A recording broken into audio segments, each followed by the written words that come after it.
네, 안녕하십니까. 린치입니다.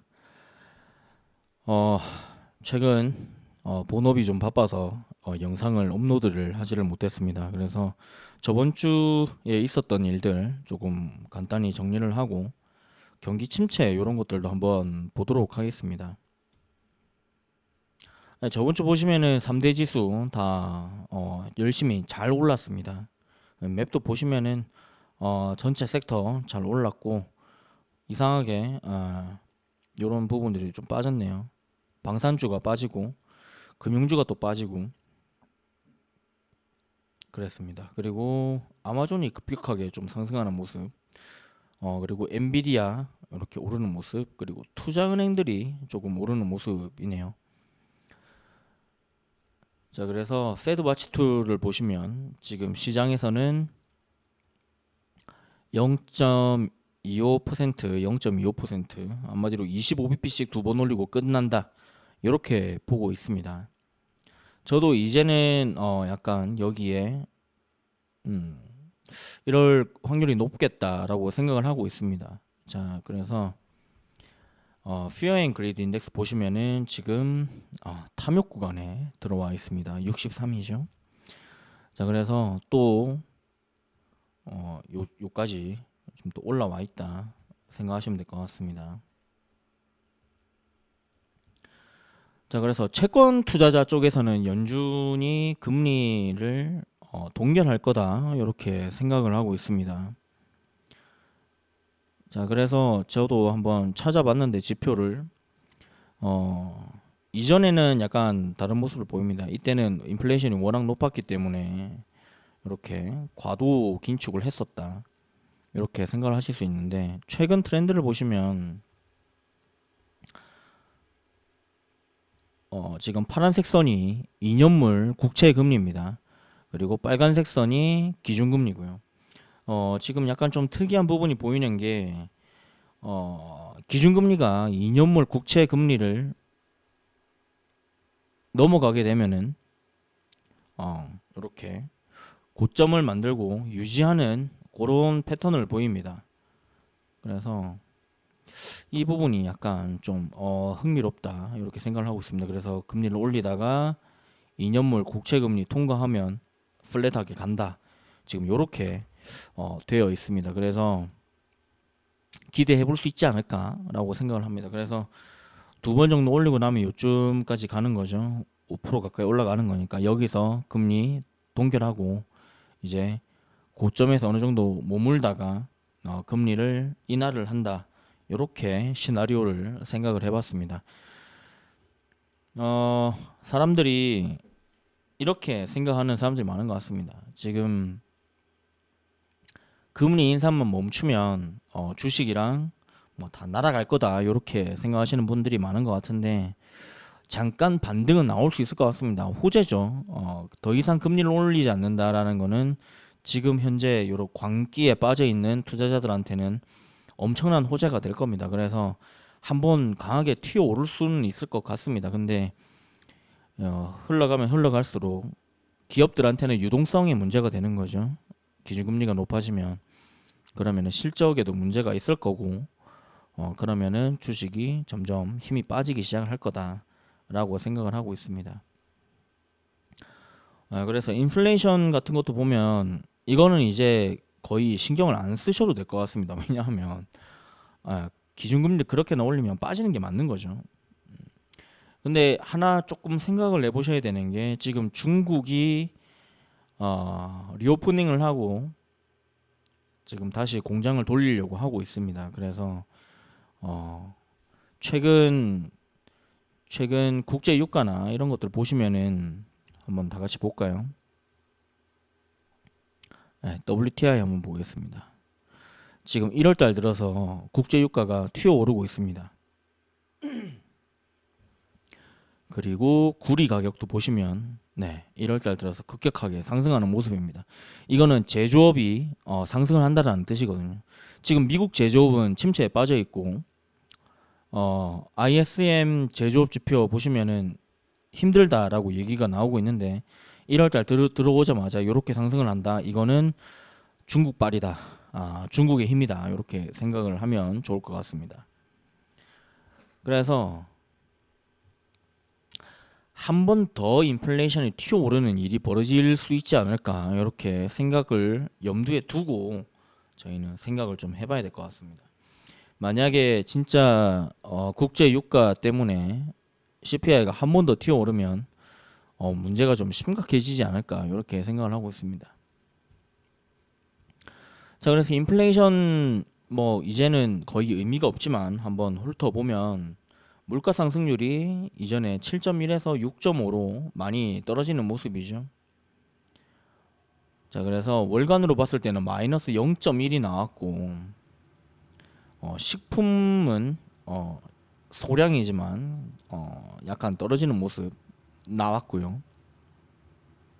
에너지 인플레이션은 많이 떨어졌죠. 근데 1월 달에 지금 또 올라가고 있으니까 어떻게 될지 봐야 될 것 같습니다. 그리고 미시간대 기대 인플레이션 많이 떨어져 버렸고 미시간 5년 기대 인플레이션은 또 상승하는 모습이죠. 요거는 또 애매해지는 거죠. 해석이. 그리고 임대료 인플레이션이 상승을 여전히 하고 있고 서비스 인플레이션도 여전히 상승을 하고 있다. 이렇게 보시면 될 것 같습니다. 교통 관련해서도 많이 빠지고 있고요. 자, 기대 인플레이션, 네, 이런 것도 빠지고 있다. 한마디로 인플레이션은 이제 걱정할 것이 점점 줄어들고 있다. 근데 중국 때문에 어떻게 되는지는 좀 봐야 될 것 같다. 이렇게 말씀을 드리겠습니다. 근데 이 PC 이거 잘못 말씀드렸습니다. 미시간대 5년 기대 인플레이션 요 부분이 약간 그리고 요 두 가지가 약간 저는 문제가 있을 것 같다라고 생각을 합니다. 왜냐하면 미시간대 기대 인플레이션 이게 지금 지들 월급이 3% 4% 이렇게 될 것 같다라고 하는 건데 네, 인플레이션이 3% 4% 이렇게 될 것 같다. 본인도 월급도 3% 4% 올라야 될 것 같다라고 얘기를 하는 거죠. 자, 이렇게 되면은 월급이 한마디로 임금 인플레이션이 5년이 지나도 3%다 이렇게 예상을 하고 있는 거죠. 네.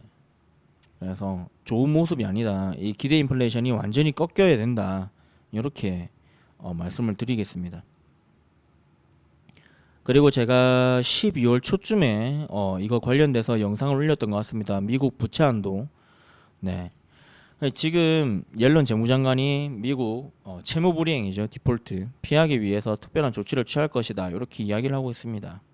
6월 초쯤에서 이제 문제가 생길 것 같다라고 얘기를 하고 있죠. 근데 의회에서는 부채 한도 해제를 위한 격렬한 정치적 투쟁이 벌어지고 있다. 이렇게 이야기가 나오고 있습니다. 요거 관련해서는 제가 말씀을 드리면 하원 의장이죠. 하원 의장이었던 우리 낸시 펠로시 누님이 물러나시고 이제는 케빈 메카시라고 하는 공화당 의원이 하원 의장이 되었습니다. 근데 이 하원 의장 선출하는 투표를 했는데 15차 투표까지 가서 겨우겨우 정말 겨우겨우 당선이 됐습니다. 근데 이 과정에서 무슨 일이 있었냐면 민주당 쪽에서는 아무런 문제가 없었습니다. 근데 공화당 내에서 계속 다른 사람을 뽑고 막 문제가 생겼던 거죠. 한마디로 본인 같은 당인데도 계속 팀킬을 했던 겁니다. 왜 팀킬을 했느냐? 이제 이 메카시라는 사람이 너무 무르다 이렇게 이야기를 하면서 좀 더 강하게 나가야 되지 않냐? 뭐 이렇게 얘기를 했던 거죠. 이제 극우 친구들이 너 너무 무르다, 좀 빡세게 나가야 된다 이렇게 얘기를 하면서 당선을 해주지 않고 있던 상황이었습니다. 그래서 이때 이제 딜을 건 게 이거였습니다. 이거를 막아라. 네, 부채 한도 늘려주는 거 막아야 된다. 더 이상의 인플레이션이 발생하면 안 된다. 이렇게 얘기를 하고 있는데 인플레이션은 인플레이션인데 이거 만약에 미국 디폴트 벌어지면 문제가 커집니다. 지금 옐런 재무장관 같은 경우는 지금 어 6월달, 8월달 되면 문제가 커진다 이렇게 이야기를 하고 있는데 2021년에 2011년이라고 돼 있네요. 2011년에 미국 어, 국가 신용 등급을 AAA에서 강등을 시켰었습니다. 네. 이게 주식은 전 세계적으로 폭락을 했고 미국 소비자 신뢰 지수는 타격을 받아 네. 금융위기 이후 경제 회복을 저해했다. 뭐 이렇게 되어 있는 거죠. 한마디로 채무 불이행 터지면 이거 진짜 문제가 커질 수 있다라고 하고 있는데 공화당에서는 이거 문제 일으키겠다라고 얘기하고 있는 거죠. 자, 그리고 약간 주의를 해야 되는 부분이 이겁니다. 채권에 대한 이자를 지불하지 않거나 원금을 돌려받지 못한다. 요렇게 이야기를 하고 있는데 제가 그 당시 뉴스를 조금 검색을 해봤는데 제가 지금 찾지는 못했는데 제가 이전에 봤던 내용에는 이렇게 되어 있습니다. 단기 채권은 가격이 급락을 했고 장기 채권은 오히려 가격이 상승을 했다. 이런 기사가 있었습니다. 왜냐하면 부채 한도 결국엔 늘려줄 거고 문제가 생겼으니까 결국엔 딜을 하고 어, 이 부채 한도를 늘려주기 때문에 장기 채권은 문제가 없다.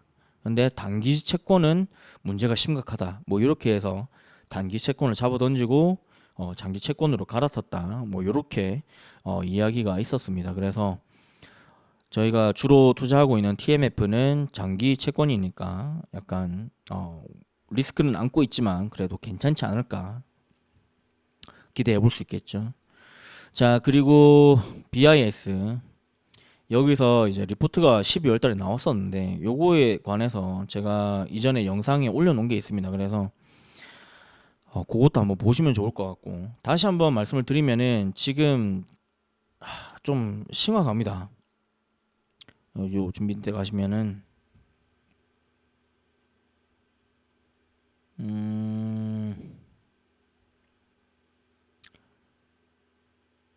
어디 있을까요? 안 보이네 갑자기 또 설명을 하니까.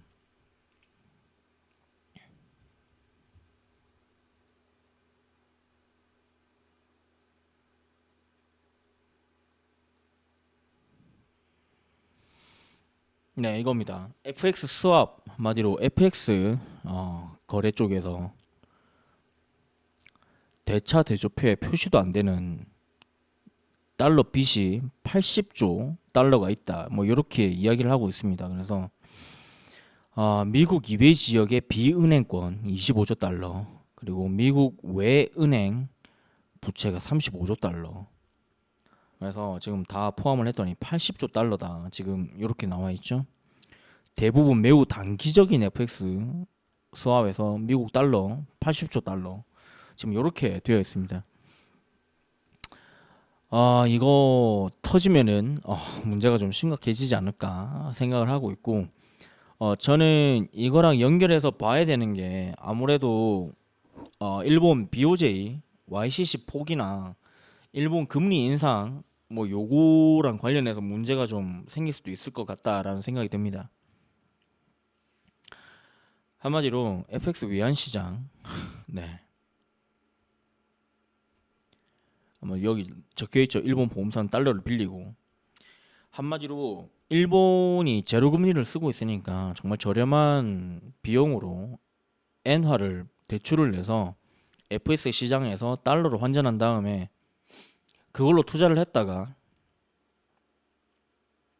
나중에 수익을 얻고 이제 달러를 다시 갚고 N으로 돌려받는 뭐 요렇게 되는 것 같습니다. 그런 거를 이제 N캐리 트레이드라고 했었던 거죠.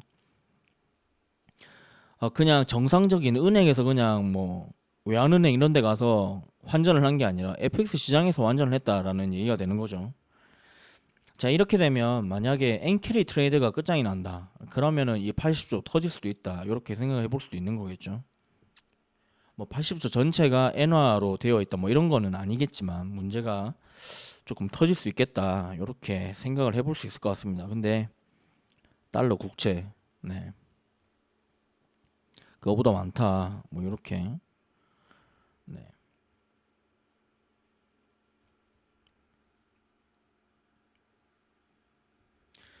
문제가 심각해질 수 있다. 뭐 이렇게 생각을 하면 될 것 같습니다.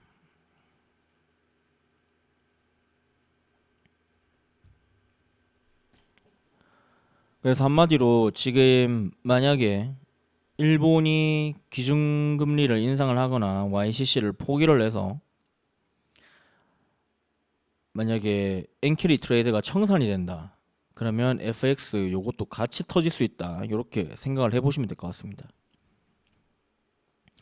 자, 그리고 제가 S&P 글로벌 스탠다드 앤 푸어스에서 요 보고서가 하나 나왔는데 지금 한번 요렇게 보시면 좋을 것 같습니다.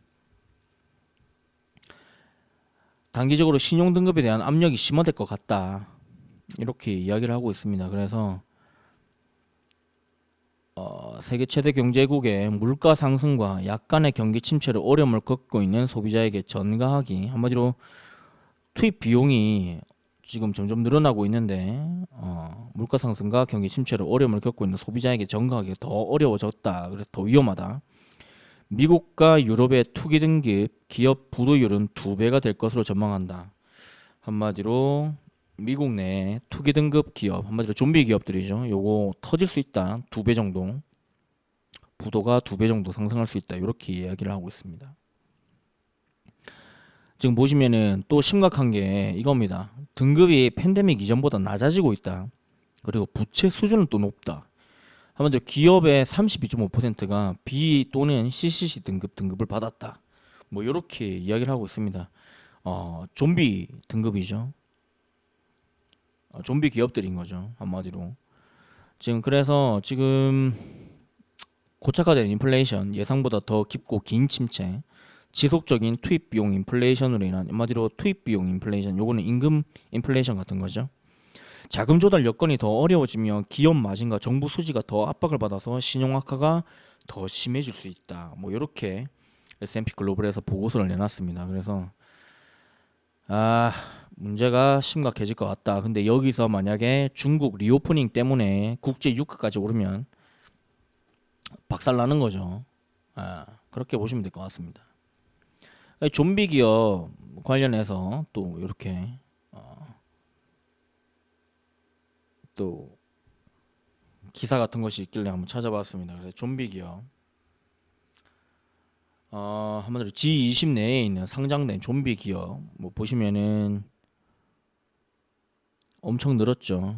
계속 늘어났던 거죠. 이때는 요 정도밖에 안 되는데 지금 좀 줄었다가 이때가 리먼 브라더스 사태 터지고 나서 좀 줄었다. 요렇게 이야기를 하고 있는데 그 이후로 유동성을 엄청나게 풀었죠. 계속 상승을 했다가 코로나 때 조금 정리가 되고, 그런데 무시할 만한 수준이 아닌 수준으로 지금 좀비 기업들이 깔려 있다. 이렇게 생각을 하시면 될 것 같습니다. 그래서 지금 미국 관련된 부분을 좀 찾아봤는데 이렇게 되어 있습니다. 2019년 상장된 미국 기업의 9%만이 좀비였다. 그런데 소규모 기업들 43%가 좀비 기업이다. 이렇게 이야기를 하고 있습니다. 심각하다 이야기를 하고 있죠. 그리고 캐나다, 호주 좀비 기업 수가 가장 많았다. 캐나다 29%, 호주 21%. 얘네 이거 터지면은 문제가 좀 심각하지 않을까라고 생각을 하겠습니다. 얘네 터지면은 미국도 영향을 좀 받겠죠, 아무래도. 그리고 캐나다 같은 경우는 바로 근처에 있으니까 아무래도 문제가 또 같이 심각해질 수 있다 이렇게 생각을 하고 있습니다.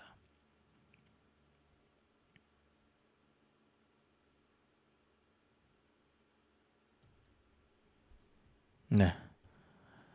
2021년에는 GDP가 빠르게 성장하고 파산 건수가 적었지만 현재 경제는 둔화하고 있다. 네. 부채 시장과 저금리는 고사하고 더 이상 제도적 지원에 의존할 수가 없다. 뭐 이렇게 이야기를 하고 있습니다.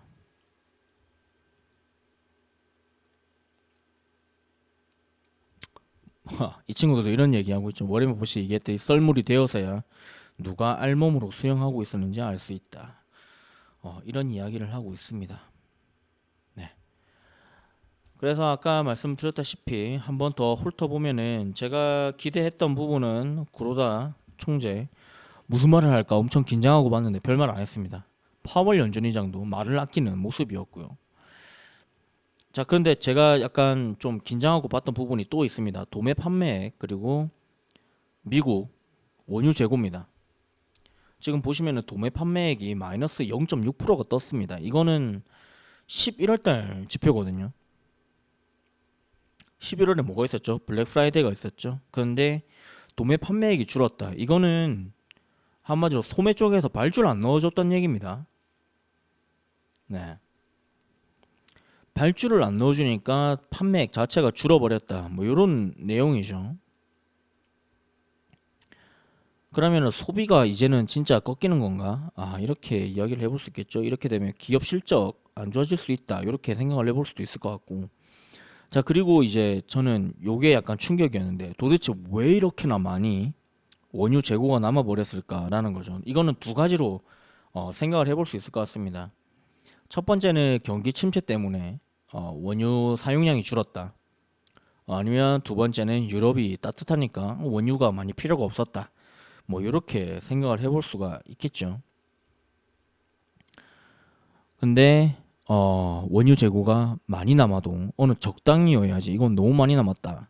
뭐 이렇게 생각을 하고 있습니다. 그래서 여기도 보시면 약간 티가 나죠. 전미 자영업 연맹 소기업 낙관 지수 안 좋아지고 있다. 뭐 이것도 보면 볼 수 있을 것 같습니다. 레드북 소매 판매 지수 작년 대비 많이 줄었다. 뭐 이렇게도 있는 거고. 그리고 수요일 날 원유 재고 요것도 엄청 많죠. 네.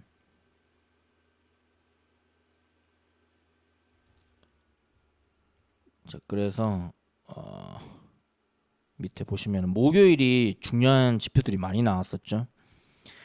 FOMC 하커 야시 나와가지고 또 좋은 소리 해줬죠. 비둘기적으로. 그래서 야 이거 괜찮은 건가 이랬는데 연속 실업수당 청구 건수 뜨면서 약간 주춤했습니다.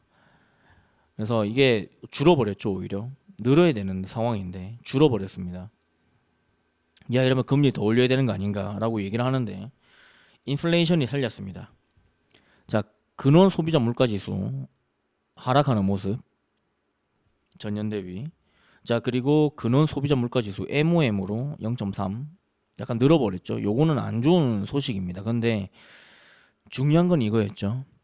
소비자 물가지수 CPI 헤드라인이 마이너스가 떠버렸습니다. 요거에 굉장히 환호를 했습니다. 그리고 소비자 물가지수 6.5, 6.5 한마디로 예측치를 만족을 하면서 사람들이 좋아했다.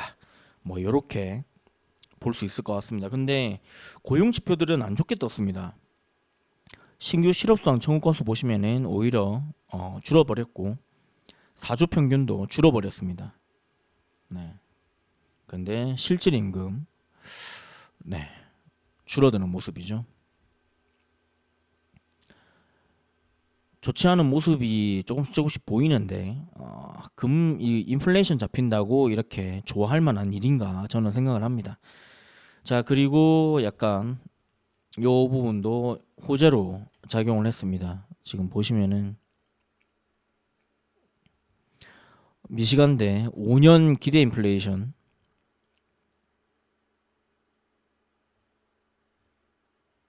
네, 그리고 기대 인플레이션 요 두 가지가 떴습니다.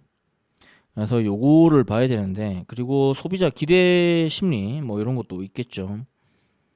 네. 오히려 소비자 기대는 더 좋다. 그리고 요거는 악재였습니다. 오히려 5년 기대 인플레이션은 느려버렸고 미시간 기대 인플레이션 요거는 하락하는 모습이 나왔습니다. 그래서 야 기대 심리 인플레이션 기대 인플레이션도 꺾이네 라고 환호를 하면서 상승을 했죠. 근데 이게 도대체 호재냐라고 봐야 되는 거죠. 한마디로 단기적으로는 내 임금이 4%여야 된다 라는 얘기가 되는 거고 5년 후에도 내 임금은 3%가 올라야 된다라고 얘기를 하고 있는 겁니다. 이거는 꺾이기 힘들다 진짜로 이렇게 생각을 하시면 될 것 같습니다. 자, 그리고 월스트리트에서는 경기 침체가 올 거로 지금 이야기를 하고 있습니다. 실적이 안 좋아질 거다. 뭐 이렇게 이야기를 하고 있는 거죠. 자, 연준이 원하는 게 이제 감원인데 사람들을 자르는 거죠. 해고를 해야 된다라고 얘기를 하고 있는데 해고를 하면 내가 돈을 쓰기가 소비를 하기가 힘들다라는 거죠. 미국 GDP의 70%가 소비가 채워져 있는데 소비가 꺾이면 힘들다라고 보는 거죠. 경기 침체 온다라는 거죠. 그리고 에너지 가격 지금 많이 떨어져 있는데 중국 리오프닝 요거 봐야 됩니다. 인플레이션 다시 튀어오를 수 있다. 뭐 이렇게 이야기를 하고 있는 거죠. 이 친구들도 다 알고 있다. 뭐 이런 내용인 겁니다.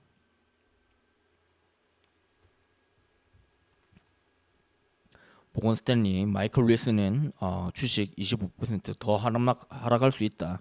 뭐 이렇게 이야기를 하고 있습니다.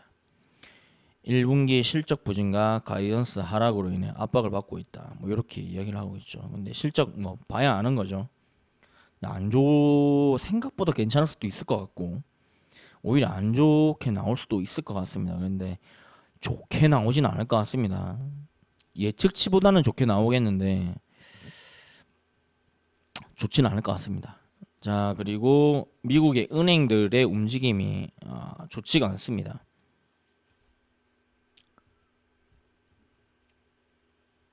자, 왜 그러냐면 이 친구들 장단기 금리 차가 역전이 돼 있으니까 단기적으로는 이제 예금 이자를 단기 금리로 줘야 되고 기업들한테 돈을 빌려주는 거는 이제 10년물 금리로 내주다 보니까 이게 골치가 아픈 거죠.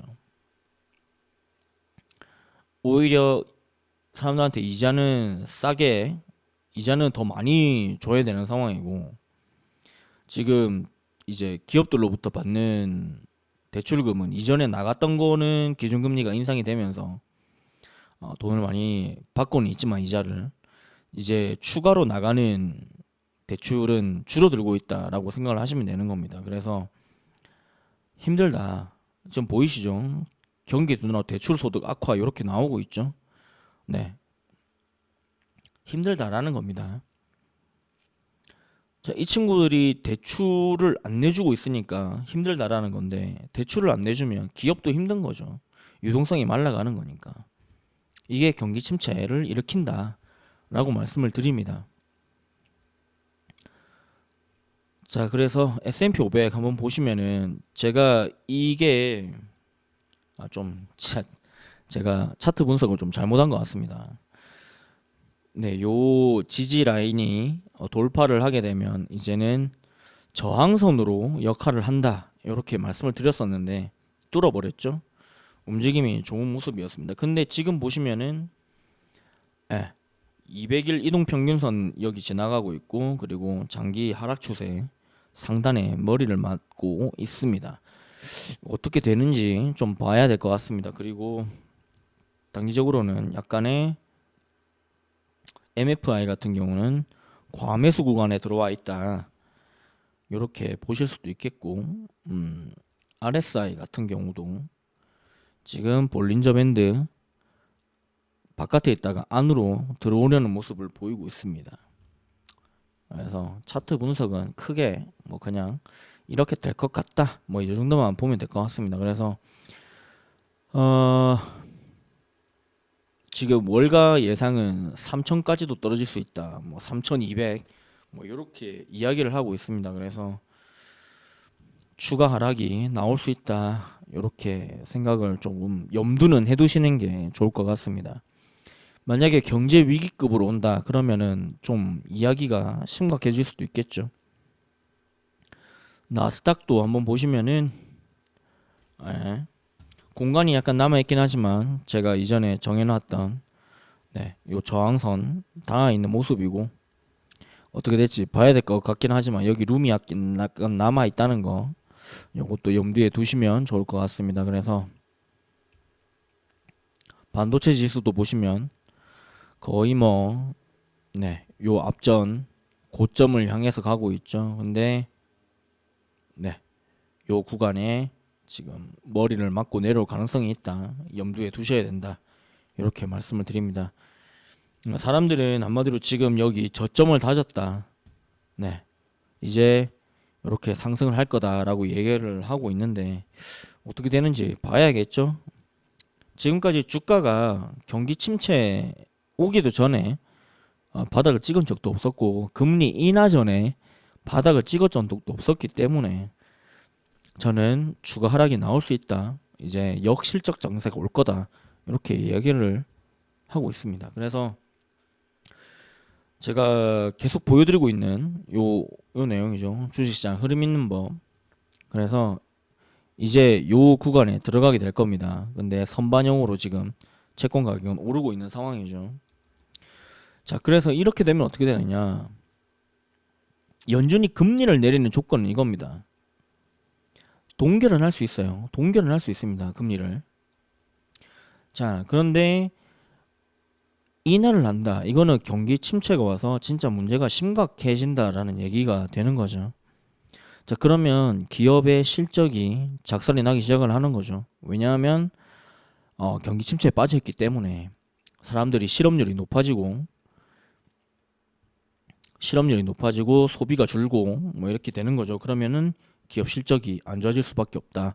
그래서 주가는 빠진다. 실적이 떨어지니까. 그리고 어느 순간 되면 실적은 떨어지더라도 주가가 오르는 상황이 오는데 그게 뭐냐? 경기 부양책. 한마디로 유동성이 시장에 풀려야 된다. 이렇게 말씀을 드리는 겁니다. 이때가 되면 금리는 뭐 그냥 완전 내려야 되는 거죠. 자, 그래서 제가 생각하는 부분은 이겁니다. 이제 경기 침체가 오든 인플레이션 때문에 금리 인하를 하든 금리는 무조건 인하를 한다는 겁니다. 그래서 채권을 산 거고 제 생각에는 경기 침체는 반드시 옵니다. 반드시 오고 이제 그렇기 때문에 저희는 채권에 있다가 이제 주식을 사면 된다. 이렇게 생각을 하고 있습니다. 분명히 이제 채권 수익률이 떨어지면 채권 가격은 오르죠. 채권 수익률이 떨어지게 되면 채권보다는 이제 주식이 더 매력적인 순간이 오게 될 겁니다. 채권을 더 이상 살 필요가 없는 거죠. 네. 이제 그렇게 되면 주식으로 갈아타면 된다. 저는 그렇게 생각하고 있습니다. 그래서 TMF를 들고 있다가 팔고 주식을 사야 된다. 지금부터는 저희는 TMF 사놨으니까 이제 주식을 뭘 살지 고민을 해야 되는 시기가 왔다. 이렇게 생각을 하고 있습니다. 그래서 평소에 관심 있으셨던 것들 이렇게 잘 노려보고 계시면 될 것 같습니다. 네, 오늘 제가 준비한 내용은 여기까지고요. 너무